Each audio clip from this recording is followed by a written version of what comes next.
2024년 10월 13일 밤 11시 47분. 서울 한남동의 한 저택에서 경찰이 발견한 것은 깨진 샴페인 잔, 바닥에 흩어진 다이아몬드 목걸이, 그리고 벽에 빨간 립스틱으로 새겨진 세 글자 HLPM이었습니다. 하지만 정작 그 집 주인 이서윤 35세는 흔적도 없이 사라져 있었죠. 그녀가 마지막으로 목격된 곳은 바로 이 저택에서 열린 그 파티였습니다. 여러분은 궁금하지 않으세요? 대체 그 파티에서 무슨 일이 일어났을까요? 왜 초대받은 8명 중 아무도 그 밤에 이를 말하려 하지 않을까요? 익명의 한 참석자는 이렇게 말했습니다. 그 파티는 절대 일반적인 모임이 아니었어요. 우리는 모두 거짓말을 했습니다. 오늘 여러분과 함께 그 충격적인 진실을 파헤쳐 보겠습니다. 모든 것은 일주일 전 이서윤이 보낸 초대장에서 시작되었습니다. 하지만 이 초대장은 보통의 초대장이 아니었어요. 검은색 봉투 안에 금박 초대장에는 이상한 조건이 적혀 있었습니다. 당신의 가장 깊은 비밀을 가져오세요. 그리고 마지막 줄에는 이 파티 이후 당신의 인생은 완전히 달라질 것입니다. 라고 적혀 있었죠. 첫 번째로 초대받은 사람은 강민호 38세. 대형 법무법인의 파트너 변호사였습니다. 민호는 초대장을 받고 깊은 고민에 빠졌어요. 서윤이가 왜 갑자기 이런 초대장을? 우리는 10년 전에 끝난 사이인데. 사실 민호에게는 아무도 모르는 비밀이 있었습니다. 그는 여전히 서윤을 사랑하고 있었고 더 중요한 것은 그의 결혼이 완전한 거짓이라는 것이었어요. 그의 아내는 사업상 계약 결혼이었고 둘 사이에는 사랑이라고는 전혀 없었죠.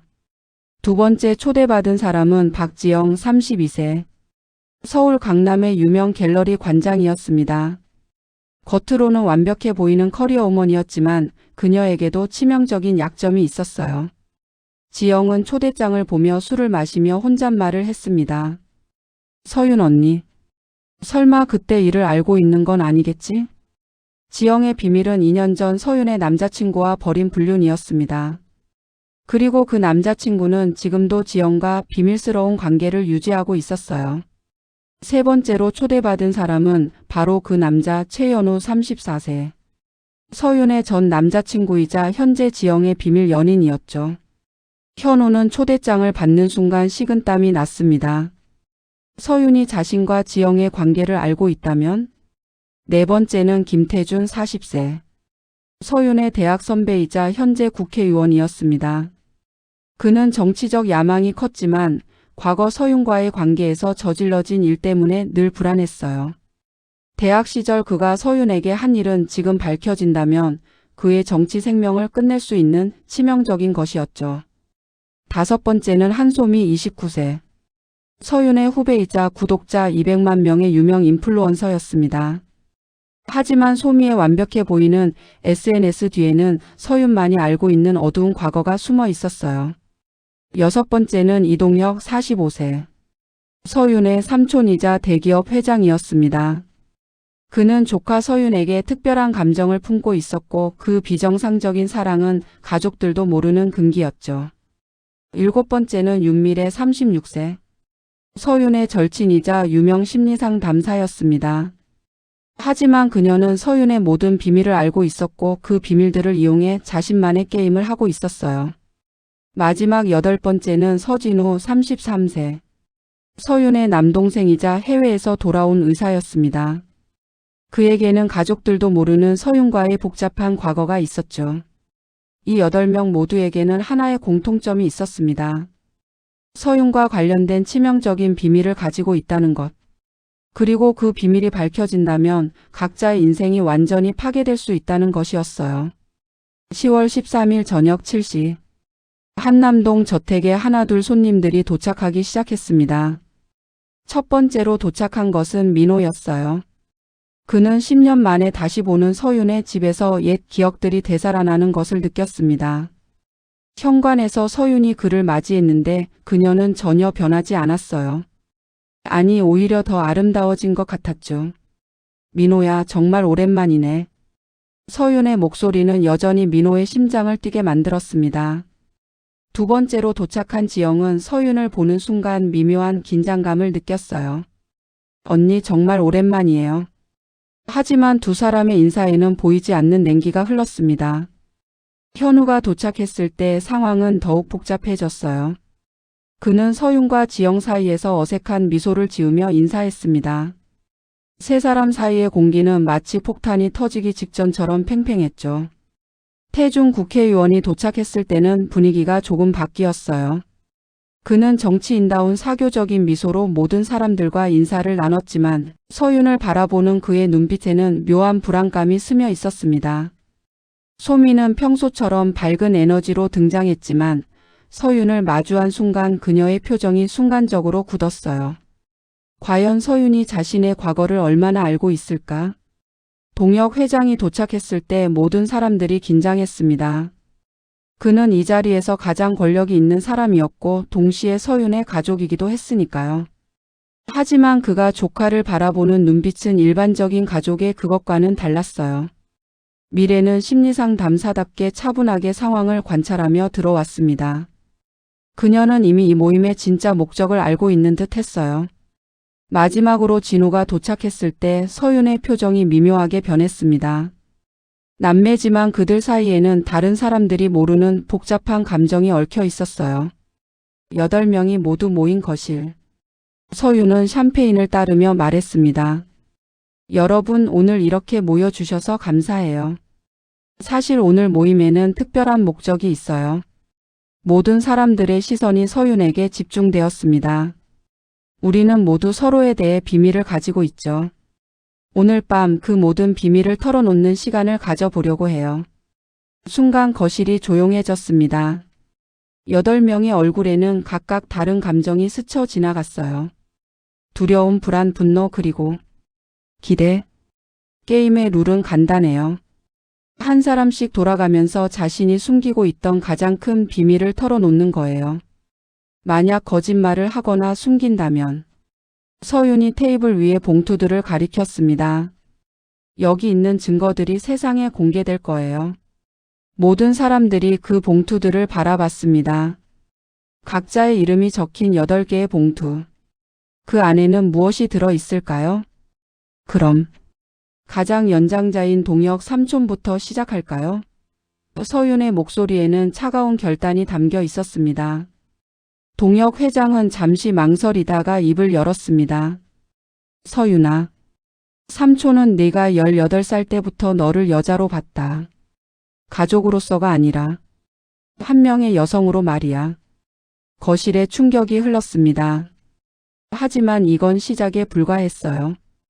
그래서 내가 대학에 갈 때 그 많은 등록금을 대준 것도 지금 이 집을 사준 것도 모두 내 마음을 사려는 거였어. 비정상적인 사랑이라는 걸 알면서도 멈출 수 없었다.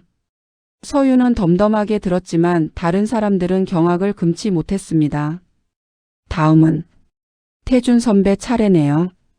서윤의 목소리는 여전히 차갑게 가라앉아 있었어요. 태준은 식은땀을 흘리며 입을 열었습니다. 대학교 2학년 때 서윤이가 술에 취해 있을 때 나는 그의 목소리가 떨렸어요. 강제로 그 일을 저질렀습니다. 서윤이는 기억하지 못했지만 나는 평생 그 죄책감을 안고 살았어요. 이번에는 정말 충격적인 고백이었습니다. 현재 국회의원인 그가 과거 성범죄를 저질렀다는 고백이었으니까요. 소미야, 이제 내 차례야. 서윤의 시선이 소미에게로 향했습니다. 소미는 울음을 터뜨렸어요. 언니, 미안해요. 내가 언니 아버지의 사고를 냈어요. 3년 전 그 교통사고. 그건 내가 음주운전을 하다가 일으킨 거였어요. 하지만 내가 유명해질 수 있는 기회를 놓칠 수 없어서 뺑소니를 쳤어요. 서윤의 아버지가 교통사고로 돌아가셨다는 사실을 아는 사람들은 소미를 믿을 수 없다는 표정으로 바라봤습니다. 현우야, 내 차례야. 서윤이 전 남자친구를 바라봤습니다. 현우는 지영을 힐끗 바라보며 말했습니다. 나는 서윤이와 사귀는 동안 지영이와 바람을 피웠어. 그것도 서윤이 생일 바로 전날 밤에. 지영이와 하룻밤을 보냈지. 그리고 지금도 지영이와 만나고 있어. 사실 나는 서윤이를 진짜 사랑한 적이 없었어. 지영은 고개를 떨구며 울기 시작했습니다. 지영아, 이제 내가 말할 차례야. 서윤의 목소리에는 복수심이 섞여 있었어요. 언니, 나는 현우와의 일뿐만 아니라 언니 회사의 기밀 정보를 경쟁사에 팔았어요. 언니가 그렇게 힘들게 일군 사업이 망한 이유가 내 때문이에요. 돈이 너무 필요했어요. 이제 민호의 차례였습니다. 서윤아, 나는 너와 헤어진 후 10년 동안 단 하루도 너를 잊은 적이 없었어. 그래서 결혼도 계약으로 했고 매일 밤 너를 그리워하며 살았어. 그리고 나는 내가 어려움에 처했을 때마다 익명으로 도움을 줬어. 내가 받았던 그 많은 후원금들 모두 내가 보낸 거야. 미래 차례가 왔을 때 그녀는 차분하게 말했습니다. 나는 심리상 담사로서 여러분 모두의 비밀을 알고 있었어요. 서윤이의 부탁으로 각자를 분석했고 오늘 이 자리를 위해 모든 정보를 수집했어요. 나는 서윤이의 복수를 도운 공범이에요. 마지막으로 진우가 말했습니다. 누나, 나는 해외에 있는 동안 누나의 사진을 보며 비정상적인 감정을 키웠어요. 형제지만 누나를 사랑하게 됐어요. 그래서 의사가 된 것도 누나를 보호하고 싶어서였어요. 8명의 충격적인 고백이 끝났을 때 서윤은 마지막으로 입을 열었습니다. 여러분 모두 정직하게 말씀해 주셔서 감사해요. 사실 나도 고백할 게 있어요. 사실 저는 6개월 전에 시한부 선고를 받았어요. 모든 사람들이 경악했습니다. 뇌종양이에요. 길어봐야 1년. 그래서 죽기 전에 모든 진실을 듣고 싶었어요. 여러분이 나에게 어떤 일들을 저질렀는지, 얼마나 거짓말을 해왔는지 말이에요. 서윤의 목소리는 점점 떨리기 시작했습니다. 태준 선배, 당신이 저에게 한 일. 저는 모든 걸 기억해요. 술에 취한 척했을 뿐이에요. 그날 밤의 고통을 평생 안고 살았어요. 소미야, 아빠의 죽음이 너 때문이라는 걸 알았을 때의 그 고통을 너는 상상할 수 없을 거야. 지영아, 친구라고 믿었던 내가 나를 등 뒤에서 칼로 찌를 때의 배신감.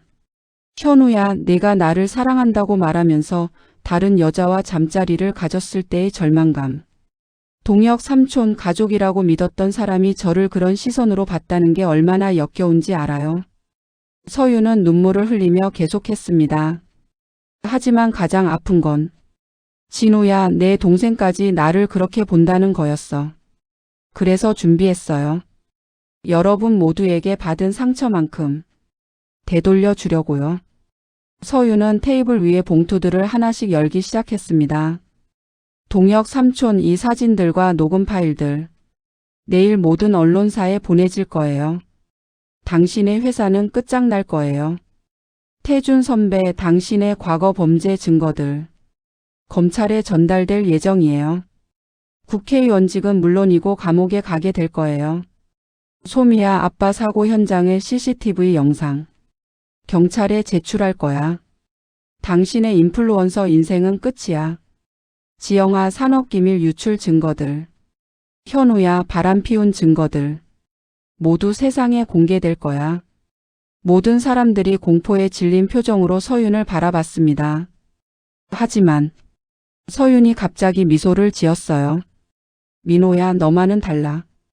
너는 나를 진짜 사랑했고 비록 숨어서였지만 나를 도와줬어. 그래서 너에게는 선물이 있어. 서윤은 민호에게 다른 봉투를 건넸습니다. 내 유서야. 내가 죽으면 모든 재산을 너에게 물려줄 거야. 그리고 나와 마지막 1년을 함께 보내지 않을래? 진짜 사랑을 한번 해보자. 민호는 눈물을 흘리며 서윤을 안았습니다. 하지만 이때 미래가 갑자기 웃기 시작했습니다. 서윤아, 정말 완벽한 복수극이었어. 하지만 너는 중요한 걸 놓쳤어. 뭘 말하는 거야? 서윤이 당황했습니다. 나는 심리상담사야. 너의 모든 계획을 알고 있었을 뿐만 아니라 너의 의료 기록도 확인했어. 서윤아, 너는 시한부가 아니야. 모든 사람들이 충격에 빠졌습니다. 너의 병원 기록을 해킹해서 확인했어. 너는 완전히 건강해. 이 모든 게 복수를 위한 거짓말이었지? 서윤의 얼굴이 창백해졌습니다. 그리고 더 중요한 사실이 있어. 미래가 다른 봉투를 꺼냈습니다. 사실 나는 이 모든 비밀들을 수집한 진짜 이유가 있어. 나도 복수하고 싶은 사람이 있었거든. 누구를? 서윤이 떨리는 목소리로 물었습니다. 바로 너야, 서윤아. 미래의 눈빛이 차갑게 변했습니다. 15년 전 고등학교 때 기억나? 너는 나를 왕따시키고 내 일기를 전교에 공개했잖아. 그때 나는 자살까지 시도했어. 미래야. 그건 그 일 때문에 내가 심리상 담사가 된 거야. 너를 연구하기 위해서. 그리고 너의 주변 사람들의 비밀을 수집해서 너를 파멸시키려고 했어. 하지만 오늘 모든 게 바뀌었어. 너희들이 서로의 비밀을 폭로한 이 모든 장면들. 나는 다 녹화했어. 미래가 숨겨진 카메라들을 가리켰습니다. 이 영상들은 내일 모든 언론사와 인터넷에 공개될 거야. 너희 8명 모두의 인생이 끝장날 거야. 그 순간 정전이 되었습니다. 갑자기 집 안이 완전히 어두워졌어요. 미래야, 미래야. 서윤이 소리쳤지만 아무 대답이 없었습니다. 10분 후 불이 켜졌을 때 미래는 흔적도 없이 사라져 있었고 모든 녹화 장비도 사라져 있었어요. 그리고 벽에는 빨간 립스틱으로 HLPM이라는 글자가 새겨져 있었습니다. 경찰 조사 결과 윤미래라는 사람은 존재하지 않았습니다. 그녀의 신분증, 자격증 모든 것이 가짜였어요. 8명 중 아무도 그녀의 진짜 정체를 몰랐습니다. 단지 서윤의 친구라고만 알고 있었을 뿐이죠. 하지만 경찰 수사가 깊어질수록 더 충격적인 사실들이 드러나기 시작했습니다. 첫 번째로 그 저택의 보안 시스템을 분석한 결과 미래라는 여자가 집에 들어온 기록이 전혀 없었어요. 마치 처음부터 집 안에 숨어 있었던 것처럼 말이죠. 두 번째로 서윤의 휴대폰에서 발견된 메시지들이 모든 것을 뒤바꿔 놓았습니다. 서윤은 파티 3일 전부터 누군가와 암호화된 메시지를 주고받고 있었어요. 그 메시지의 내용은 이랬습니다. 계획대로 진행해. 모든 준비는 끝났다. 너는 정말 사라질 수 있겠니? 걱정 마, 나는 이미 죽은 사람이야. 이 메시지들을 보낸 사람의 번호를 추적한 결과 그 번호는 3년 전에 사망한 사람의 것이었습니다. 바로 서윤의 쌍둥이 언니 이서영이었어요. 여러분, 서윤에게는 쌍둥이 언니가 있었습니다. 하지만 서영은 3년 전 교통사고로 사망했다고 알려져 있었어요. 그런데 만약 죽은 게 서윤이고 지금까지 살아있던 게 서영이었다면? 경찰이 DNA 검사를 실시한 결과 충격적인 사실이 밝혀졌습니다. 파티 현장에 남겨진 머리카락과 혈흔의 DNA가 사망한 것으로 알려진 서영의 것과 일치했어요. 즉, 지금까지 서윤이라고 알고 있던 사람은 사실 죽은 언니 서영이었던 거예요. 그럼 진짜 서윤은 어디에 있었을까요? 수사가 진행되면서 더욱 소름 끼치는 진실이 드러났습니다. 3년 전 그 교통사고 현장을 다시 조사한 결과 사망한 사람의 신원 확인에 오류가 있었다는 것이 밝혀졌어요. 실제로는 서윤이 죽고 서영이 살아남았던 거였습니다. 하지만 서영은 심각한 기억상실증에 걸려서 자신이 서윤이라고 믿으며 살아왔던 거예요. 그런데 6개월 전 서영의 기억이 되돌아오기 시작했습니다. 자신의 진짜 정체를 죽은 언니의 삶을 대신 살아왔다는 사실을 깨닫게 된 거예요. 그래서 서영은 복수를 계획했습니다. 언니 서윤의 인생을 망쳐놓았던 사람들에게 벌을 내리기로 한 거죠. 윤미래라는 가짜 인물을 만들어낸 것도 서영 자신이었어요. 그녀는 몇 달 동안 완벽한 가짜 신분을 준비했고 심리상 담사라는 직업을 내세워 모든 사람들의 비밀을 수집했던 거예요. 파티 당일 서영은 미리 저택에 숨어서 모든 상황을 조작했습니다.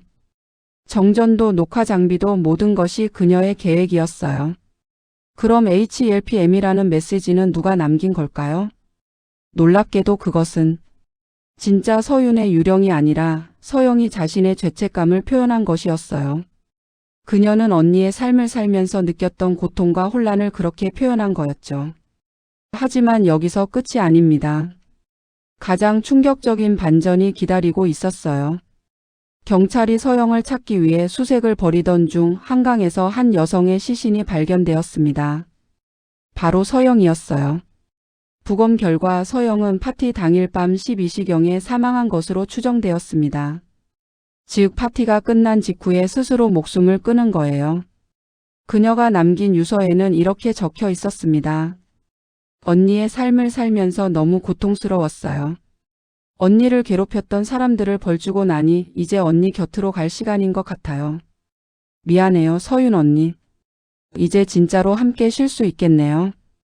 파티에 참석했던 8명의 사람들은 모두 서영이 남긴 증거들 때문에 각자의 비밀이 세상에 드러나게 되었어요.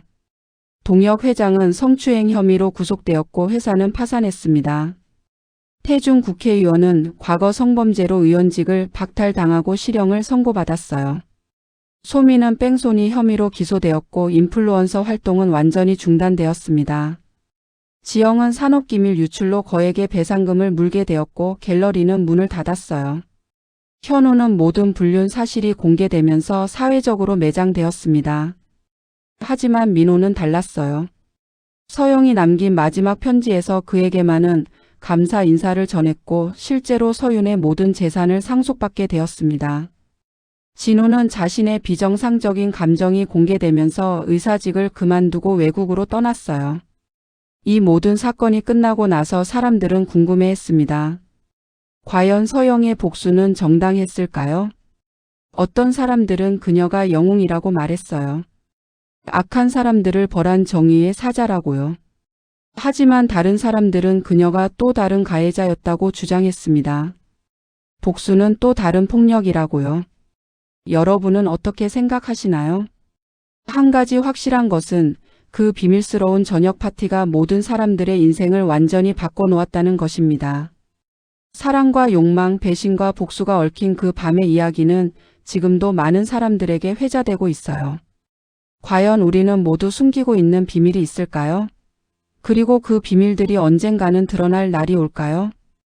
이 이야기가 주는 교훈이 있다면 거짓말과 배신은 언젠가 반드시 대가를 치르게 된다는 것입니다.